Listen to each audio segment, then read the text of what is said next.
আমার বাইরের বাজরা ভাঙ্গিয়া লইয়া গেছে। আমার বাইরে ইন্দে একটা বাতানি লম্বা সেবা দে গা দিছে, ইন্দে গেছে, ইন্দে বাইরেছে, ওদের তো গাছে হালাই তুই গেছে গিয়া। ওরে আমার চাচা একটা মধ্যে হারা দে ধরেছে, ওটা বাইর করছে, পুরুটা শুদ্ধ বাইর হয়েছে রে আমার বাইর।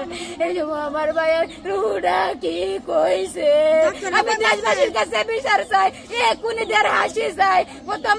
প্রথম লগা মাতু সেরা শাহাবুদ্দিন, পরে মইজুদ্দিনের সেরা এর লোক আসল কোনি, এই 4 জনে মারছে, 4 জনের ফাঁসি চায়। আরো আসামি আছে, সেদিন আমি নাম কইতে পারি না, আরো আসামি আছে। আমার বাচ্চা ভাই সকলে বসে আমার বিয়ের আলাপ চলতেছিল, তখন আমার আম্মাও গেছিল, আমিও গেছিলাম সাথে। তখন ওই পাশে দিয়ে কি ঝগড়া চলতেছে, তখন আম্মা আমি গেছিলাম শুনতাম ওই দিকে, ওই দিক দিয়ে কি আওয়াজ শোনা যাইতেছে একটু ঝগড়া। তখন আম্মার আমি আসে পড়তেছিলাম, তখন তারা দিয়ে লাঠি চেয়ার লুয়ে আসতেছে। আম্মা বলতেছে ওই দিকে কোন দিকে যাও, তারা বলতেছে সারা নূর মোহাম্মদ তোর বেটার মুপাজ্জল আগে মাইরে লইয়া, তুই দুজি বেশি তিরিং বিরিং করবে, মানে ধরাইছে আমার মার মাথার উপর, তোরে আগে। আম্মা কইছে তারা কি অপরাধ করছে, তোমরা ঝগড়া করছো ওই দিকে তারার সাথে, তাহলে তারা কি ঝগড়া করছে, তখন তুই হারবি না বেশি। তখন আমার মা আগে দেয় তাদেরকে বাধা দিতে চাইছিল, আমার ভাইকে হেমন করতেছিল। তখন আমার মাকে যে আসিফ নামে ছেলেটা মাথার মাথায় দাও দিয়ে করছে, খুব দিছে। আমার আব্বা ফিরেতে গেছিল, আমার আব্বাকেও দিছে, আমার আব্বা ওইখানে পড়ে গেছে। তখন তার সামনে দেখে যেতে পারে না, তখন আমার ভাই চাচা তারা চেয়ারের মধ্যে বসে ছিল, আমার ভাই উঠছে দাঁড়াইছে, দাঁড়াইলে আমার ভাইয়ের হেডের মধ্যে মইজুদ্দিন নামের লোক আমার ভাইয়ের ফ্রেন্ডের মধ্যে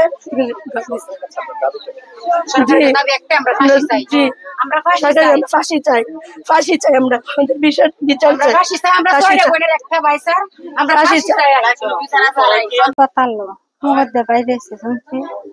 আর আমার পাশে চালটা একটা গাদে মারিয়েছে, আমার এক দেওয়ার ঘরের ভিতরে 3টা গা দিছে, হাতের আঙুলি কাটাইছে।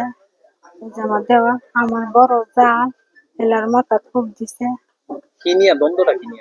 সেইটা স্যার আমি কইতারি না, তারার মুখে কইছে দলাদলি লেবে, তারা তো আওয়ামী লীগ, আমরা তো বিএনপি, কইছেন বলে আওয়ামী লীগ, তারা করতে চান না, আমরা বিএনপি আওয়ামী লীগ নাম দিকে আমরা হেতু মজাই খেতে হেতার লই আর হলোর কান্তা সারি জমি টাকা পয়সা এগুলো নিয়ে কোনো জানা নেই, এটা তো শুনছি না স্যার।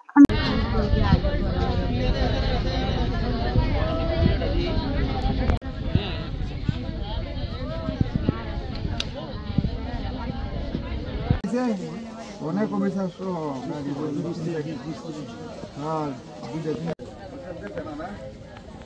সবাই আছে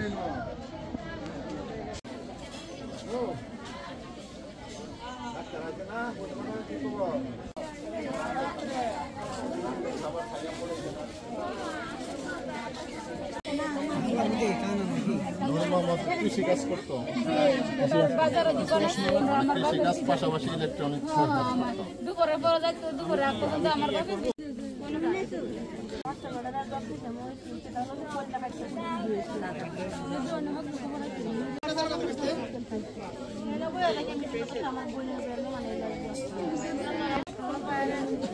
আমার পায়ের অসুখ হইতো, মরে বুঝাইতাম